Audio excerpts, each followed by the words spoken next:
Welcome back. We've been looking at concerns that cost-cutting in our courts has triggered an increase in plea bargaining, where defendants plead guilty to a lesser charge in return for a more lenient sentence. Critics say more killers will get away with a manslaughter conviction rather than a murder conviction. This week, Torben Akel looks at how to bring down our murder rate and whether a return to a death penalty would make any difference.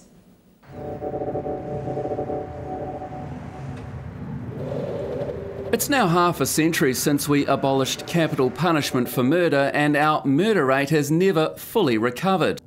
In the 1950s, when the last 8 New Zealanders were hung, we had 10 murders on average a year. Then it was abolished in 1961, and in a few years our per capita murder rate started climbing, peaking in the days of Rogernomics and high unemployment before settling down in the 90s and dipping in the past 3 years. An improvement, yes, but still it means we see around 40 murders a year. And with every new one brings new calls, usually to Talkback Radio, for the reintroduction of the death penalty. But is Talkback Radio a true reflection of how New Zealanders really feel about capital punishment? We decided to find out. The Nation commissioned a phone poll that asked voters, would you support the reintroduction of the death penalty for murder if it were only imposed in the most extreme cases and there was little or no doubt the convicted person was the killer? The response?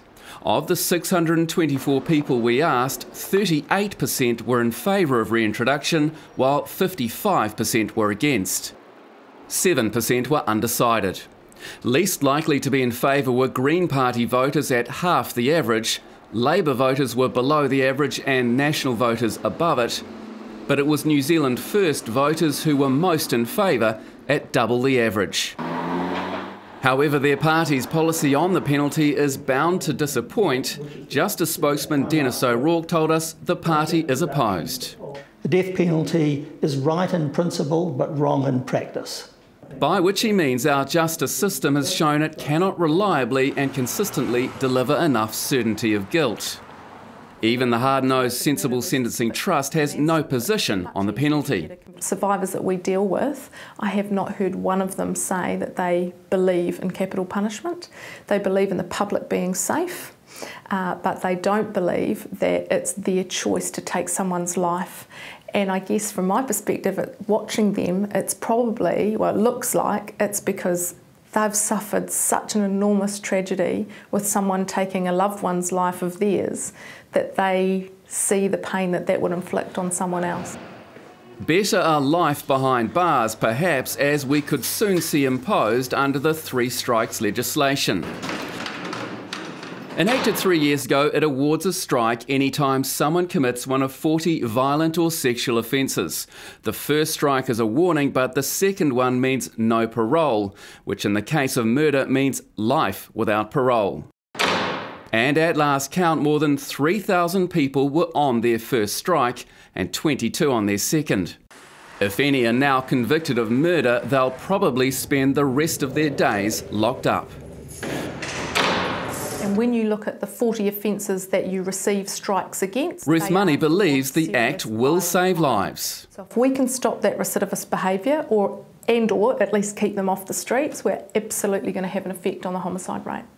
But Paul Wood doubts that, and he's somewhat overqualified to speak, with a doctorate in psychology and a murder conviction too.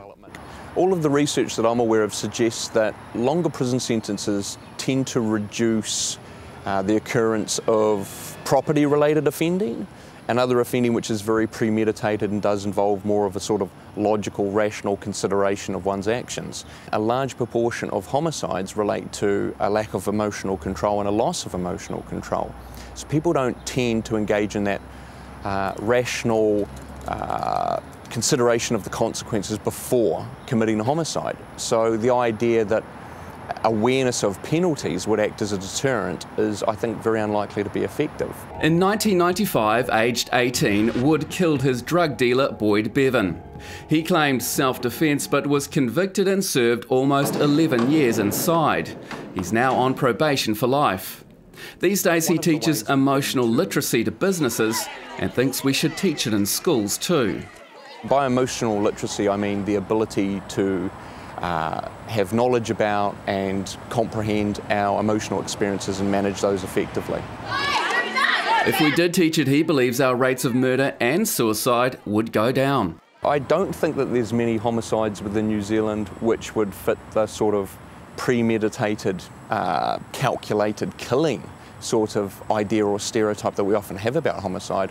I think a large proportion of homicides do relate to a loss of emotional control and an inability to demonstrate or communicate those emotions in a more functional way than violence. But two lawyers who've made a name defending killers say it's the way many Kiwis choose to lose control, alcohol, that's the problem, being a factor in about half of all homicides.